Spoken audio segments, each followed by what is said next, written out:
these different type of sexes, different type of genders. It was also on the floor that if a baby is born after a failed abortion attempt, that a doctor would render aid to that baby, considering it its own person. Every Democrat in office voted against it. It was called the Born Alive Act. I just, for me personally, and like I said, I was a Democrat, but when I started getting involved in politics, like the Democrat Party of today is not the Democrat Party that we knew when grandmama and them was growing up. You understand? Like they have gotten very, very radical, and everything that comes from the Democrat Party is against Black people, against Black life, and they use us to push their agendas. And I am tired of it. This woe is me. This I can't make it. Y'all listen.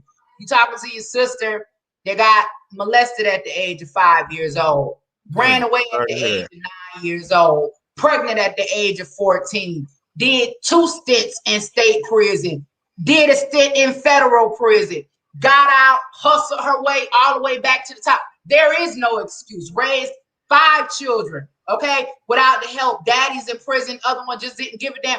There is no excuse. Man, shout out to you. I mean, this just proves that this is America. If somebody can go through all of what you've been through and still bounce back and still speak with so much pride and so much awareness, and it don't seem like it broke you. It seemed like it made you a better person.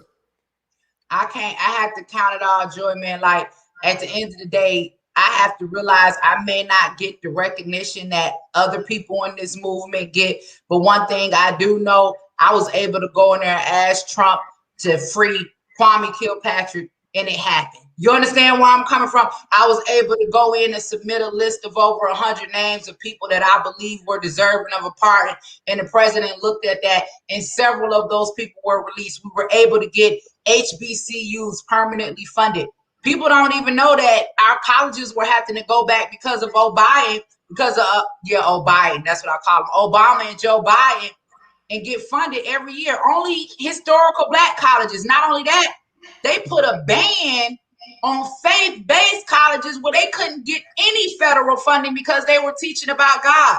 Trump lifted that ban to make sure we had education. I worked with them on opportunity zones.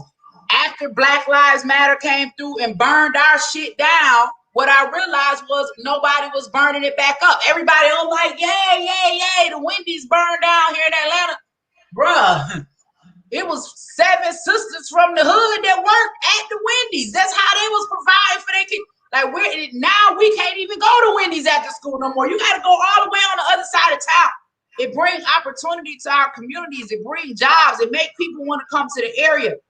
What I've seen in the last 2 years about all of this hate and all of this stuff being politically driven is games that they are playing while we're suffering, even COVID. I ain't gonna get into all that. I'm gonna write a book about it. All of this stuff is game, right? They wouldn't let Trump know what we needed. He know we needed money. He wasn't a politician. Mm-hmm. He know we needed money. That's damn, the politics free us. I know what's gonna stop my brothers from robbing on the corner. These niggas know how to get some money legally to take care of their children, right? I know it's gonna stop my sister from feeling like she gotta be a slut or she gotta shake her ass in the club. She needs to have another way to make that same amount of money to be able to take care of her children, okay? All of these things they got us idolizing, everything that they got us watching on TV, it contributes to our demise. I know it did it. I agree with you 100%. So how do we get people out of the race game and into the money game? Because that's all they use is race. And I keep telling people what happened to me in life and what happened to a lot of people in life. What even happened to the slaves? They did it because of money. It was a financial gain for someone at the end of the day. So everything today is still about money, just like it was before. Yeah. And we got to get into the money game. How do we do that? We got to get into the money game. Well, it take people like you. It take people like Tony Robinson. It take people like me. Honest people that's coming to the community and want to educate them, right? Judge Joe Brown and want to help them get free. Our biggest enemy is the media, right? Because they're going to lie. They don't want our people to be free. They don't want them to have this knowledge. They will delete my account and make me look like a stone cold fool before they let me tell Black women the importance of giving birth to our children. If I set up on a stage and say, no, we don't need to have our children. You actually need to have an abortion because Black women are dying. You know, Planned Parenthood put up a tweet on October 31st, 2017, right? This is Halloween. Saying it is safer for Black women to have an abortion than it is for them to give birth to their children. First of all, Black women been giving birth since the beginning of time. My mama wasn't even born in the hospital. Birth is a natural thing, right? Animals do it. You know what I'm saying? You don't necessarily have to go to a hospital. Again, that's something about money. I've seen women walking, trying to make it to the hospital, and a baby pop out, right? So we've been giving birth since the beginning of time. So the notion that they're trying to put out there that it's safer for us to abort our children and to give birth, that first of all, that is so disrespectful. Why are we supporting that?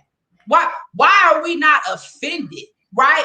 That you have an admitted racist organization that's basically trying to convince us that it's better for us to abort our children and to let them live. We have to wake up.